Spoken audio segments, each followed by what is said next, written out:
Bienvenidos al canal de YouTube de Ediciones Rodio. Aquí encontrarás vídeos especializados en cada tema. Si te gusta nuestro contenido, no olvides suscribirte, darle a me gusta y comentar tu experiencia. Gracias por elegirnos en tu camino hacia el éxito. Recuerda que nuestros temarios también están disponibles en formato digital y papel. Para cualquier duda puedes escribirnos a info@edicionesrodio.com. Guardia Civil. Escala de cabos y guardias. Temario sintetizado. Tema 6. Instituciones internacionales, bloque único. Instituciones internacionales, evolución histórica, ámbito geográfico, estructura y funciones. 1. Organización de las Naciones Unidas, ONU. Las Naciones Unidas nacieron oficialmente el 24 de octubre de 1945, después de que la mayoría de los 51 Estados miembros signatarios del documento fundacional de la organización, la Carta de la ONU, la ratificaran. En la actualidad, 193 Estados son miembros de las Naciones Unidas, que están representados en el órgano deliberante, la Asamblea General. El sistema de las Naciones Unidas está formado por la propia organización y numerosas organizaciones afiliadas conocidas como programas, fondos y agencias especializadas. Cada uno de ellos cuenta con su propia membresía, liderazgo y presupuesto. Los principales órganos de las Naciones Unidas son la Asamblea General, el Consejo de Seguridad, el Consejo Económico y Social, el Consejo de Administración Fiduciaria, la Corte Internacional de Justicia y la Secretaría de la ONU. Todos se establecieron en virtud de la Carta de las Naciones Unidas cuando se fundó la organización en 1945.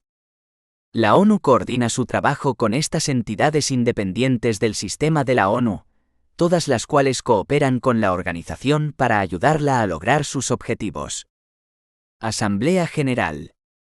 La Asamblea General es el órgano representante, normativo y deliberativo de la ONU, y el único que cuenta con representación universal al estar representados sus 193 Estados miembros. Estos se reúnen cada año, en septiembre durante la sesión anual, que tiene lugar en el Salón de la Asamblea General en Nueva York. Durante sus primeros días se realiza un debate general, en el que participan y hablan numerosos jefes de Estado. La toma de decisiones en la Asamblea General requiere una mayoría de 2/3, cuando se trata de asuntos de vital importancia, como aquellos referidos a la paz y la seguridad, la admisión de nuevos miembros y los asuntos presupuestarios. Las decisiones en otras cuestiones se toman por mayoría simple. Cada año se elige a un presidente, que ejerce el cargo durante un año. Consejo de Seguridad. El Consejo de Seguridad tiene la responsabilidad principal, según lo estipulado en la Carta de las Naciones Unidas, de mantener la paz y seguridad internacionales. Cuenta con 15 miembros, 5 permanentes y 10 no permanentes. Cada uno tiene un voto, aunque los 5 permanentes cuentan con el poder del veto. Según la Carta, todos los Estados miembros están obligados a adoptar las decisiones del Consejo.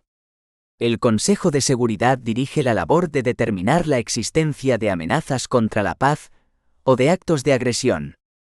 Pide a las partes involucradas en un conflicto que se llegue a un acuerdo por medios pacíficos y recomienda métodos de ajuste o términos de acuerdo. En algunos casos, el Consejo de Seguridad puede recurrir a la imposición de sanciones e incluso a la autorización del uso de la fuerza para mantener o restablecer la paz y la seguridad internacionales. La presidencia del Consejo de Seguridad rota de forma mensual. Consejo Económico y Social. El Consejo Económico y Social es el encargado de tratar los asuntos económicos, sociales y medioambientales, mediante la revisión de las políticas que se adaptan, su coordinación y la creación de recomendaciones. También vela por el cumplimiento de los objetivos de desarrollo acordados de manera internacional. Además, sirve como mecanismo central para las actividades del sistema de la ONU y sus agencias especializadas en campos económicos, sociales y medioambientales, ya que supervisa los cuerpos subsidiarios y de expertos. La Asamblea General elige a los 54 miembros del Consejo para períodos superpuestos de 3 años. Es la plataforma central de las Naciones Unidas para la reflexión, el debate y el pensamiento innovador acerca del desarrollo sostenible. Consejo de Administración Fiduciaria. El Consejo de Administración Fiduciaria se estableció en 1945 y tenía como misión, según el capítulo 13 de la Carta de las Naciones Unidas, la de supervisar internacional a los 11 territorios fideicomisados, puestos bajo la administración de 7 Estados miembros, y asegurar que se les preparaba para la autonomía y la independencia. En 1994, todos los territorios fideicometidos habían obtenido la autonomía y la independencia, por lo que el Consejo de Administración Fiduciaria suspendió sus operaciones el 1 de noviembre de ese año.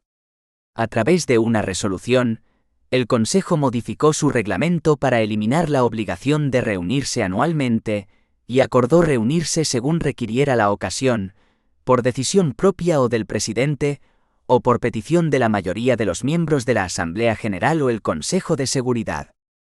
Corte Internacional de Justicia.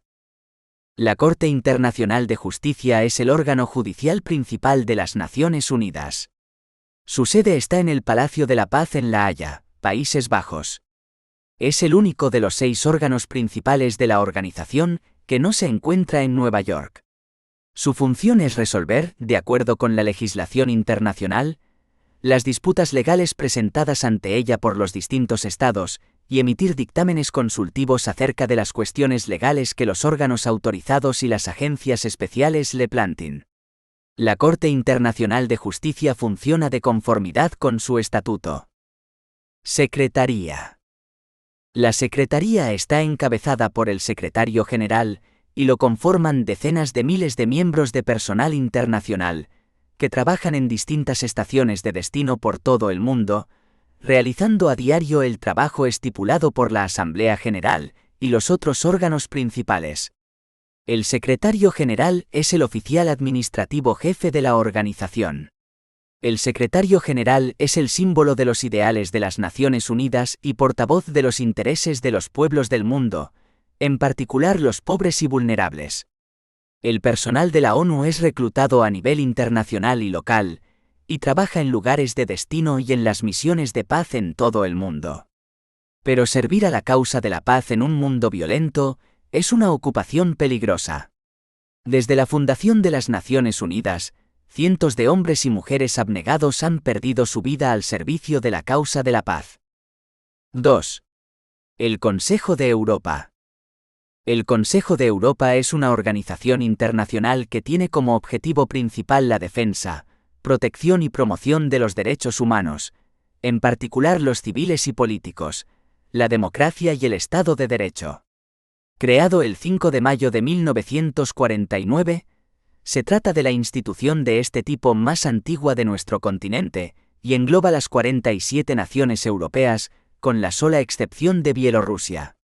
10 estados participaron en su fundación: Bélgica, Dinamarca, Francia, Holanda, Irlanda, Italia, Luxemburgo, Noruega, Reino Unido y Suecia. Pocos meses después se incorporaron Grecia y Turquía. Alemania lo hizo en 1950. España se convirtió en el 19º miembro de la organización, el 24 de noviembre de 1977. En 1950, se redactó el Convenio Europeo para la Protección de los Derechos Humanos y de las Libertades Fundamentales, donde se garantiza la protección de los derechos humanos, y que creó el Tribunal Europeo de Derechos Humanos. El Consejo de Europa tiene su sede en la ciudad francesa de Estrasburgo, que hace visible su relación con la reconciliación europea, tras una historia jalonada por enfrentamientos. La estructura institucional del Consejo de Europa reúne los elementos clásicos de otras organizaciones internacionales. La dirige un órgano intergubernamental permanente, el Comité de Ministros, que, asistido por un secretariado, celebra reuniones semanales en su formato de delegados de ministros, los representantes permanentes ante la organización, y semestrales o anuales de los ministros titulares. Entre sus responsabilidades destaca la de supervisar la ejecución de las sentencias del Tribunal de Derechos Humanos.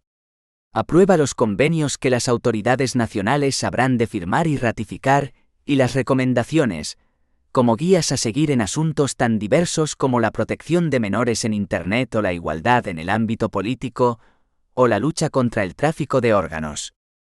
El Tribunal Europeo de Derechos Humanos se rige por la Convención Europea de Derechos Humanos. Creado en 1959, es la máxima autoridad judicial para la garantía de los derechos humanos y libertades fundamentales en Europa. El tribunal examina las demandas individuales presentadas por los particulares contra los Estados, así como las demandas interestatales, y dicta sentencias sobre la existencia o no de violaciones de los derechos humanos.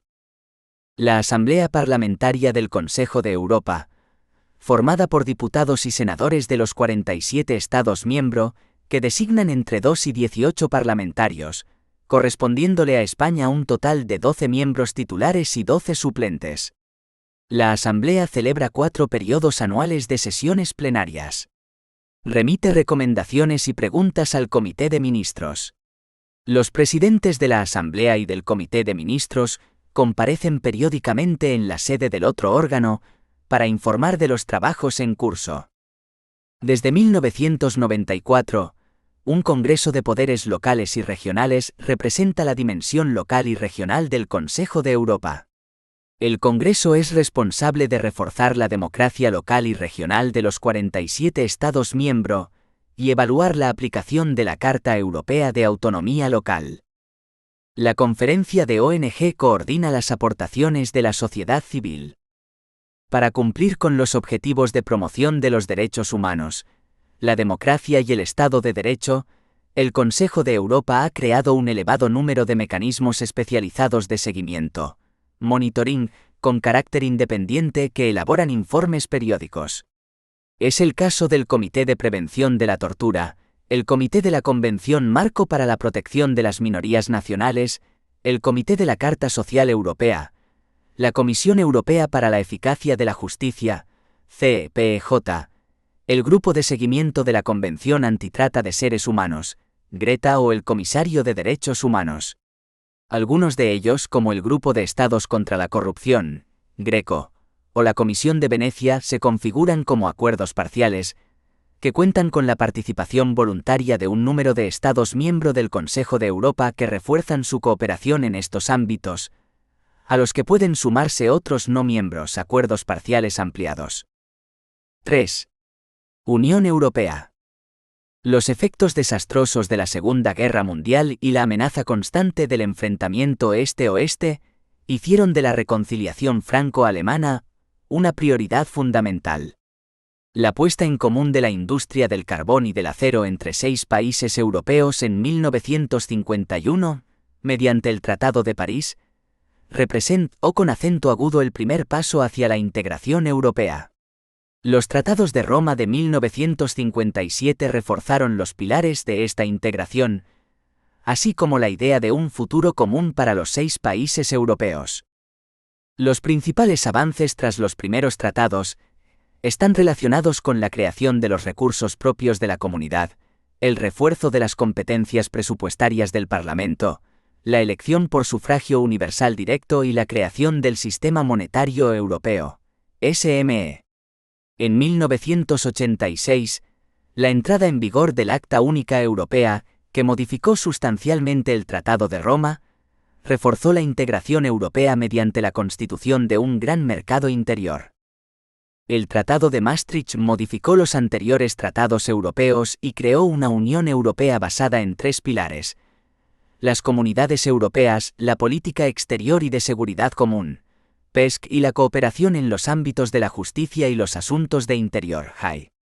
En vista de la ampliación de la Unión, el Tratado de Ámsterdam introdujo las adaptaciones necesarias para garantizar un funcionamiento más eficaz y democrático de la misma. El Tratado de Niza solo preparó de manera parcial a la Unión Europea para las importantes ampliaciones al este y al sur que tuvieron lugar el 1 de mayo de 2004 y el 1 de enero de 2007. Así pues, a raíz de las preguntas planteadas en la declaración de la ECEN, la Convención sobre el Futuro de Europa se esforzó por crear una nueva base jurídica para la Unión bajo la forma del tratado por el que se establece una Constitución para Europa. A causa de los votos en contra en los referendos celebrados en 2 Estados miembros, dicho tratado no fue ratificado. El Tratado de Lisboa tiene por objeto situar en un contexto histórico la aparición de este último texto fundamental de la Unión en relación con los que le han precedido. Las disposiciones específicas, con referencias a los artículos, y sus repercusiones en las políticas de la Unión se explican con mayor detalle en las fichas temáticas que abordan políticas y cuestiones concretas. La Unión Europea tiene personalidad jurídica y, en consecuencia, cuenta con un ordenamiento jurídico propio, distinto del derecho internacional. Además, el derecho de la UE tiene un efecto directo o indirecto sobre la legislación de sus Estados miembros, por lo que, una vez que entra en vigor, pasa a formar parte del sistema jurídico de cada Estado miembro. La Unión Europea constituye en sí misma una fuente de derecho. El ordenamiento jurídico se divide normalmente en derecho primario, los tratados y los principios generales del derecho, derecho derivado, basado en los tratados y derecho subsidiario. En los ámbitos en los que la Unión no tiene competencias exclusivas, el principio de subsidiariedad, consagrado en el Tratado de la Unión Europea, define las circunstancias en las que es preferible la actuación de la Unión en lugar de los Estados miembros. Los Estados miembros de la Unión Europea han aceptado, en virtud de su pertenencia a la Unión, transferir a las instituciones europeas algunas de sus competencias en determinados ámbitos. En consecuencia, las instituciones de la Unión toman decisiones vinculantes a escala supranacional en el marco de sus procedimientos legislativos y ejecutivos, procedimientos presupuestarios, procedimientos de nombramiento y procedimientos cuasi constitucionales. En materia de política exterior y de seguridad común, PESC, y en otros ámbitos como la cooperación reforzada, determinados nombramientos o la revisión de tratados, el procedimiento de adopción de decisiones es diferente del utilizado para el procedimiento legislativo ordinario. La característica predominante en estos ámbitos es un refuerzo de la cooperación intergubernamental. El desafío de la crisis de la deuda pública provocó un aumento del uso de este tipo de mecanismos de adopción de decisiones, en especial en el marco de la gobernanza económica europea. Desde los tratados de 1970 y 1975, se ha ido reforzando de forma progresiva el papel del Parlamento Europeo en el procedimiento presupuestario. El Tratado de Lisboa ha situado al Parlamento en pie de igualdad con el Consejo en relación con el conjunto del presupuesto de la Unión. 4. OTAN o NATO. Organización del Tratado del Atlántico Norte. La Organización del Tratado del Atlántico Norte, también conocida como la Alianza Atlántica, es una alianza militar internacional que se rige por el Tratado del Atlántico Norte, o Tratado de Washington, firmado el 4 de abril de 1949. La organización constituye un sistema de defensa colectiva, en el cual los Estados integrantes acordaron defender a cualquiera de sus miembros que sea atacado por una potencia externa. La sede de la OTAN se encuentra en Bruselas, Bélgica, y sus 31 Estados miembros abarcan la América septentrional y Europa. Además, 21 Estados no miembros colaboran con la OTAN dentro del programa Asociación para la Paz, con otros 15 involucrados en programas de diálogo y 9 como socios globales. En 2017, el gasto militar combinado de los 30 países miembros fue el 52% del gasto militar mundial. En sus primeros años, la OTAN no era mucho más que una asociación política. Sin embargo, la guerra de Corea hizo que se planteara una coalición permanente. Entonces se creó una estructura militar bajo la dirección de los comandantes de los Estados Unidos. La Guerra Fría llevó a las naciones rivales a crear el Pacto de Varsovia en 1955. No obstante, tras la caída del Muro de Berlín en 1989, la Organización Transatlántica ha acogido numerosos nuevos miembros, entre ellos varios que formaban parte del Pacto de Varsovia. La incorporación más reciente es la de Finlandia, en abril, y Suecia, en julio de 2023.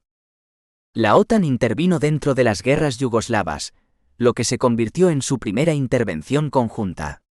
La única ocasión en que un país miembro invocó el artículo 5 del tratado reivindicando la ayuda en su defensa fue Estados Unidos en 2001. Desde entonces, los miembros colaboraron con los Estados Unidos en la guerra de Afganistán. El artículo 4 del tratado prevé llamar a consulta a los miembros y ha sido convocado 4 veces, 3 de ellas por Turquía, la primera por la guerra de Irak y las 2 restantes por ataques recibidos durante la guerra civil siria. La cuarta fue invocada por Polonia en 2014 durante la primera fase de la guerra ruso-ucraniana, debido a la movilización de tropas rusas en la frontera polaca con Kaliningrado y las maniobras rusas en el mar Báltico. En 2019, la OTAN celebró su 70º aniversario con una cumbre en Londres, a comienzos de diciembre, en donde firmó un documento conjunto que resaltaba sus logros y que recogía por primera vez la influencia de China, con los retos que ello supone para la organización. El concepto estratégico aprobado en 2022 por la OTAN describe a la Unión Europea como un socio único y esencial, y aboga por una asociación estratégica mejorada y reforzada. Ambas organizaciones comparten 22 Estados miembros que desempeñan funciones complementarias en apoyo a la seguridad internacional. Para la OTAN, el refuerzo de las capacidades de defensa de la Unión Europea debe ser complementario para evitar duplicaciones y contribuir al reparto de cargas entre Europa y América del Norte. Origen de la OTAN. En 1949, en plena posguerra de la Segunda Guerra Mundial, en Occidente se veía con preocupación la política expansionista que estaba siguiendo la Unión Soviética. Era evidente que la Organización de las Naciones Unidas no podría ser capaz por sí sola de mantener la estabilidad en el mundo, ya que las propuestas de Estados Unidos en el Consejo de Seguridad eran rechazadas por los numerosos vetos soviéticos. La aparición de gobiernos comunistas en Europa Central y Oriental por influencia soviética aumentaba la presión en Europa Occidental. Entre 1947 y 1949, una serie de sucesos, más dramáticos por el hecho de la reciente marcha de las tropas estadounidenses y canadienses que aún se encontraban en Europa desde el fin de la Segunda Guerra Mundial, marcaron el punto más alto en la tensión que se estaba experimentando. Estos sucesos fueron amenazas a la soberanía de Noruega, Grecia, Turquía y Checoslovaquia, entre otros, donde el golpe de Praga de febrero de 1948 fue interpretado como un ataque directo a los intereses europeos. Además, el bloqueo de Berlín entre junio de 1948 y mayo de 1949 empeoró la situación para los países antes mencionados. La necesidad de una asociación de países cada vez era más manifiesta, de forma que, en marzo de 1948, Francia, Bélgica, Países Bajos, Luxemburgo y el Reino Unido firmaron el Tratado de Bruselas, con el que creaban una alianza militar, la Unión Europea Occidental. Ante la creciente expansión socialista, se decidió crear una alianza defensiva más amplia que la Unión Europea Occidental, por lo que se llevaron a cabo negociaciones entre Estados Unidos, Canadá y los países de la Unión Europea Occidental, a las que se decidió invitar a Dinamarca, Islandia, Italia, Noruega y Portugal. Las negociaciones giraron en torno a la creación de una alianza militar que tuviese una base en el artículo 51 de la Carta de las Naciones Unidas, y tuvieron como resultado la firma del Tratado de Washington, el 4 de abril de 1949, por la que se establecían las bases de la creación de la Organización del Tratado del Atlántico Norte. Una de las dificultades surgidas durante las negociaciones estuvo relacionada con la integración de Estados Unidos en la organización. Los países europeos, devastados después de la guerra, estaban interesados en aliarse con Estados Unidos para así asegurarse una defensa eficaz, pero en Estados Unidos no se compartía este deseo. Sin embargo, el golpe de Praga y el bloqueo de Berlín hicieron aumentar la reivindicación por parte de los europeos, especialmente de Francia, de la creación de una alianza militar con Estados Unidos. En secreto, en Reino Unido se firmó un acuerdo llamado Pentagon Paper, con el que se establecía un esbozo de cómo debía ser una alianza en el Atlántico Norte. El último elemento a tener en cuenta en el proceso de integración de Estados Unidos pasó por la necesidad de sortear la dificultad que suponía la prohibición por parte de la Constitución de los Estados Unidos de aliarse militarmente en tiempos de paz. El senador Vandenberg promovió la votación en el Senado de los Estados Unidos de la Resolución 239, que el 11 de junio de 1948 dio luz verde a la unión de Estados Unidos a la Alianza Atlántica. Bajo petición del Senado de Estados Unidos, se hizo constar en el Tratado de Constitución de la Alianza, artículo 5, que las medidas a tomar en caso de agresión a algún país miembro fuesen resultado de la libre elección de cada país. El Senado quería mantener así el poder de decisión del Congreso de los Estados Unidos en materia militar. Tras la invasión rusa de Ucrania, la OTAN celebró la Cumbre de Madrid de 2022, donde se concordaron varios puntos. A. El aumento de tropas que los países miembros ponen a disposición de la organización. B. Que Rusia sea observada como una amenaza directa, dejando de considerarse como aliado estratégico, debido a sus decisiones respecto a la política exterior y especialmente a la guerra de Ucrania. C. Que China sea considerada un desafío sistemático por sus abstenciones en el Consejo de Seguridad de la ONU y por su apoyo a Rusia en la invasión a Ucrania. D. Y que Turquía levantara el veto sobre la adhesión de Suecia y Finlandia a la OTAN, permitiendo así su invitación formal a pertenecer a la OTAN, rompiendo su histórica neutralidad. Además, esta adhesión permitiría a la OTAN tener más kilómetros de frontera directa con Rusia. Así, Finlandia se unió el 4 de abril de 2023, mientras que Suecia sigue a la espera. 5. Interpol. Hoy la oficina Interpol tiene su sede en la localidad francesa de Lyon. Sus órganos de representación y decisión son la Asamblea General, órgano supremo de decisión; el Comité Ejecutivo, órgano de gobierno con 1 presidente, 3 vicepresidentes y 9 vocales; la Secretaría General. La Oficina Central Española depende de la División de Cooperación Internacional. La mayor parte de los países están adheridos a Interpol, 192 países, canalizándose a través de esta organización las peticiones de extradición. También se pueden realizar comisiones rogatorias internacionales. La Oficina Central de Lyon se encarga además de remitir a los países miembros todo tipo de información sobre la delincuencia internacional. Su misión es la comunicación policial para un mundo más seguro, y por eso apoya y ayuda a todas las organizaciones, autoridades y servicios cuyo objetivo es prevenir o combatir la delincuencia internacional.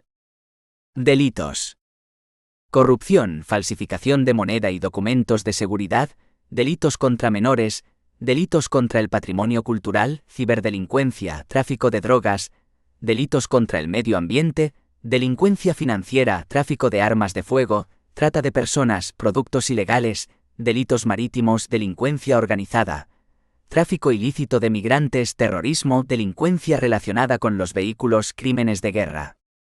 6. Europol. La Oficina Europea de Policía, también conocida como Europol, fue fundada en 1999 para gestionar la inteligencia criminal y combatir el creciente crimen organizado internacional y el terrorismo a través de la cooperación entre los organismos competentes de cada Estado miembro de la Unión Europea. Actualmente tiene sede en La Haya, Países Bajos. Varios factores influyen directamente en la necesidad de la existencia de Europol. La libre circulación de personas y mercancías tiene muchas consecuencias positivas, pero también su uso con finalidades meramente delictivas, en muchos casos, por parte de la más avanzada criminalidad organizada y el terrorismo. Paralelamente, el avance hasta una integración europea completa obliga que varios de los fundamentos del Estado de Derecho, como son la separación de poderes, la garantía de seguridad y el cumplimiento de la ley, tengan una aplicación cada vez más a nivel integral en toda la Unión Europea. Si quieres aumentar tus conocimientos sobre la Unión Europea, te recomendamos este curso. Aunque la agencia no tiene poderes ejecutivos y, por lo tanto, sus miembros no tienen potestad para realizar detenciones o actuar sin la aprobación previa de las autoridades competentes en cada estado. Su contribución a la seguridad, a la disuasión, contención y persecución de la criminalidad es esencial hoy en día. En la actualidad, Europol está compuesta de unas 1.100 personas, de las que unas 150 son oficiales de enlace Europol, OEE. Todos los Estados miembros de la UE financian Europol en función de su PIB, y su presupuesto asciende a unos 120 millones de euros. En el marco de la cooperación policial entre los Estados miembros, Europol facilita el intercambio de información entre los Estados miembros. Reúne y analiza la información y los datos. Comunica a los servicios competentes de los Estados miembros, por medio de las unidades nacionales, la información que les concierne y las posibles relaciones o vínculos entre actos delictivos. Facilita las investigaciones en los Estados miembros.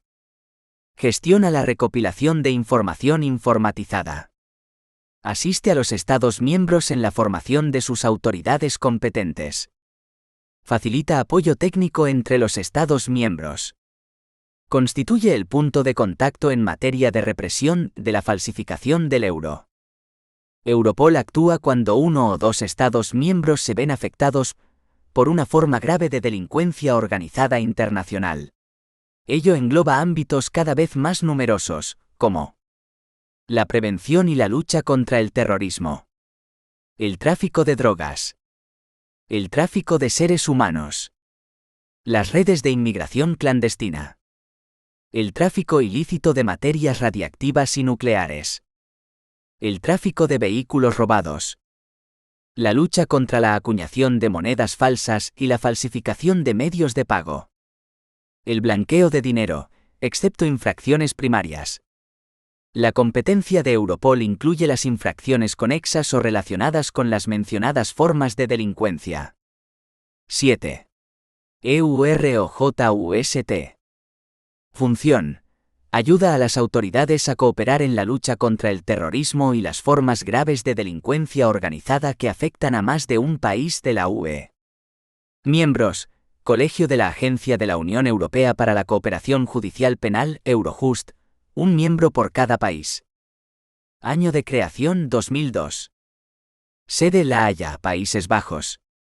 La Agencia de la Unión Europea para la Cooperación Judicial Penal, Eurojust, apoya la coordinación y la cooperación judicial entre las autoridades nacionales en la lucha contra el terrorismo y la delincuencia grave organizada que afectan a más de un país de la UE. ¿Qué hace? Ayuda a los países de la UE a luchar contra el terrorismo y las formas graves de delincuencia organizada que afectan a más de un país de la UE. Coordinando las investigaciones y diligencias judiciales que afecten como mínimo a 2 países. Contribuyendo a resolver conflictos de jurisdicción. Facilitando la elaboración y aplicación de instrumentos jurídicos de la UE, como las órdenes de detención europeas y las resoluciones de embargo preventivo y decomiso. Para ello, Eurojust celebra reuniones de coordinación. Financia y aporta experiencia a los equipos conjuntos de investigación. Organiza centros de coordinación. También acoge a las secretarías de la Red Judicial Europea, la Red de Equipos Conjuntos de Investigación y la Red de Investigación y Persecución del Genocidio, los crímenes de lesa humanidad y los crímenes de guerra. ¿A quién beneficia? Los principales colaboradores de Eurojust son las autoridades nacionales. Eurojust pone en contacto a los fiscales y las autoridades policiales y les facilita así la lucha contra los delitos organizados graves que afectan a 2 o más países de la UE. 8. Frontex. La Agencia Europea para la Gestión de la Cooperación Operativa en las Fronteras Exteriores de los Estados miembros de la Unión, o Frontex es una agencia de la Unión Europea, UE, cuyo fin es mejorar la gestión integrada de las fronteras exteriores de los Estados miembros de la Unión. Su sede se encuentra en Varsovia. Tareas principales. Coordinar la cooperación operativa entre Estados miembros en materia de gestión de las fronteras exteriores. Establecer un modelo de evaluación común e integrada de los riesgos. Asistir a los Estados miembros para la formación de sus guardias de frontera. Realizar seguimiento de la evolución de la investigación en materia de control y vigilancia de las fronteras exteriores. Apoyar a los Estados miembros para organizar operaciones de retorno conjuntas. Ayudar a los Estados miembros enfrentados a una situación que exija una asistencia operativa y técnica reforzada en sus fronteras exteriores. Desplegar equipos de intervención rápida en los Estados miembros. 9. CEPOL. La CEPOL es una agencia de la Unión Europea que se dedica a desarrollar, implementar y coordinar formaciones dirigidas a agentes con funciones policiales. Desde el 1 de julio de 2016, fecha de inicio de su nuevo mandato jurídico, la CEPOL ha pasado a denominarse oficialmente Agencia de la Unión Europea para la Formación Policial. La sede de la agencia se encuentra en Budapest, Hungría. La CEPOL contribuye a que Europa sea más segura.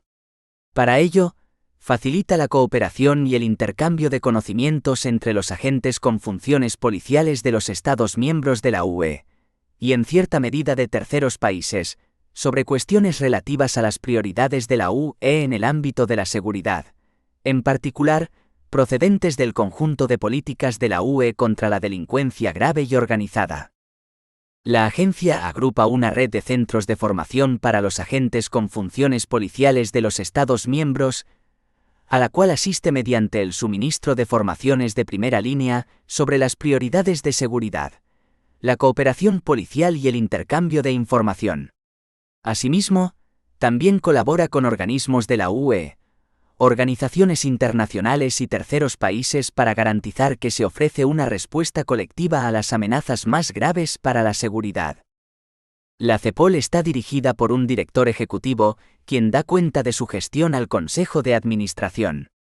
El Consejo de Administración está compuesto por representantes de los Estados miembros y la Comisión Europea. El presidente del Consejo de Administración será un representante de uno de los 3 Estados miembros que hayan preparado conjuntamente el programa de 18 meses del Consejo de la Unión Europea. El Consejo de Administración se reúne como mínimo 2 veces al año. Además, la CEPOL cuenta con unidades nacionales en cada Estado miembro que ofrecen información y asistencia a los agentes con funciones policiales que desean participar en las actividades organizadas por la agencia. Las unidades nacionales también respaldan las operaciones de la agencia. El programa de trabajo anual de la agencia se basa en la contribución de esta red y de otras partes interesadas, lo que resulta en actividades temáticas y concretas pensadas para dar respuesta a las necesidades de los Estados miembros en las áreas prioritarias que emanan de la estrategia de seguridad interna de la UE. Por otro lado, la CEPOL evalúa las necesidades de formación con vistas a abordar las prioridades de seguridad de la UE. La CEPOL hace todo lo posible para ofrecer actividades de formación innovadoras y avanzadas en las que integra los avances pertinentes en materia de conocimientos, investigación y tecnología, y crea sinergias a través de una cooperación reforzada. El programa de formaciones actual incluye actividades residenciales, aprendizaje electrónico, como seminarios web, módulos en línea, cursos en línea, etc., programas de intercambio, planes de estudio comunes y aspectos relacionados con la investigación y la ciencia. 10. FAO. La FAO es la Organización de las Naciones Unidas para la Agricultura y la Alimentación. Es decir, es una organización supranacional, que está formada por países y funciona bajo el amparo de la ONU. Su función principal es conducir las actividades internacionales encaminadas a erradicar el hambre.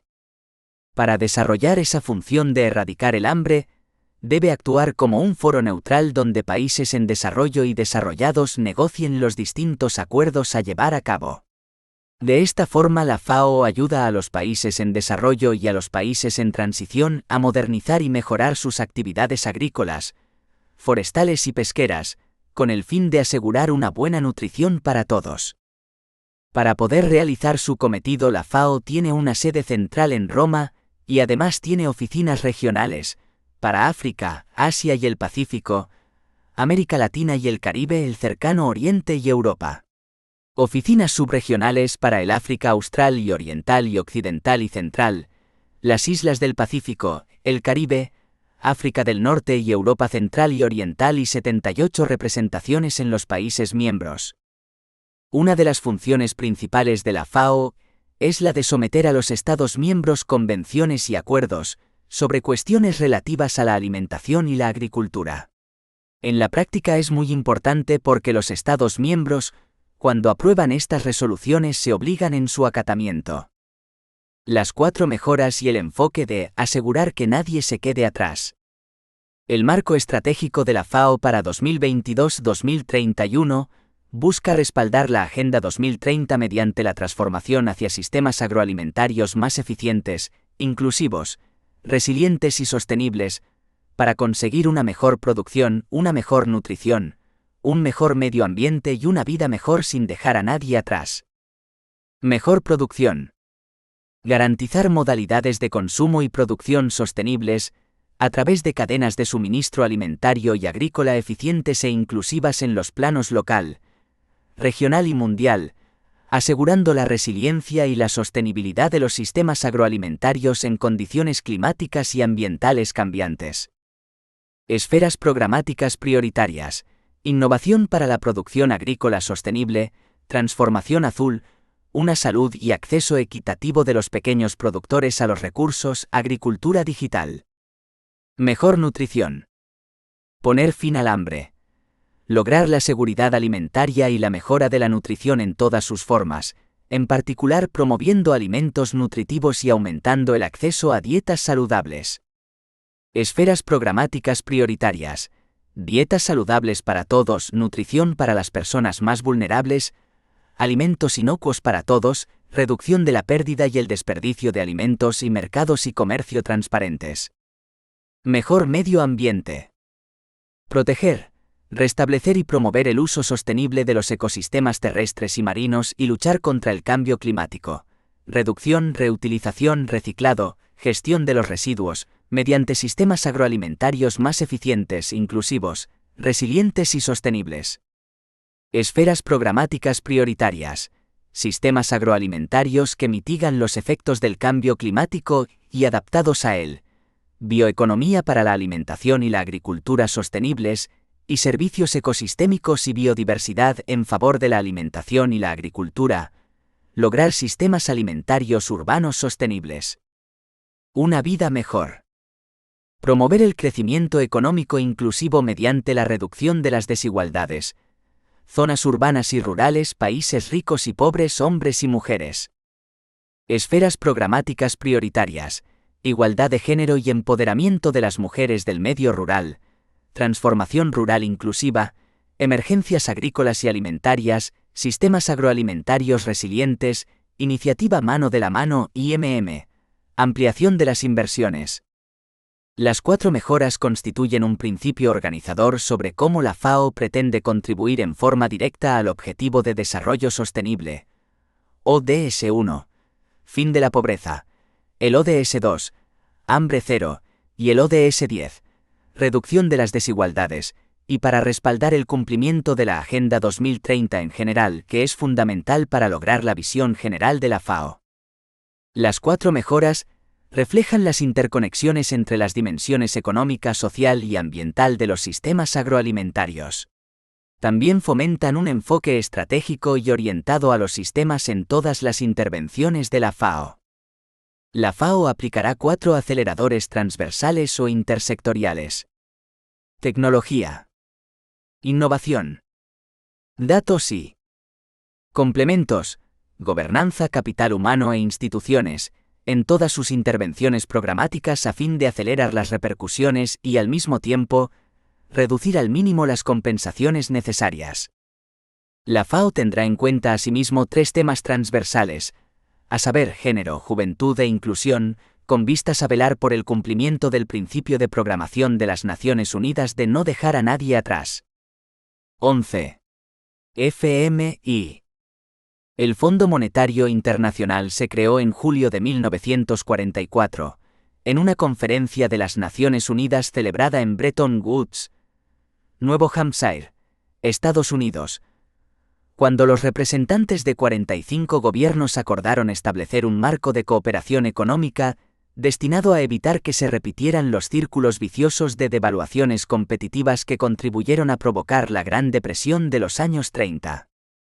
El principal propósito del FMI consiste en asegurar la estabilidad del sistema monetario internacional, es decir, el sistema de pagos internacionales y tipos de cambio que permite a los países y a sus ciudadanos efectuar transacciones entre sí.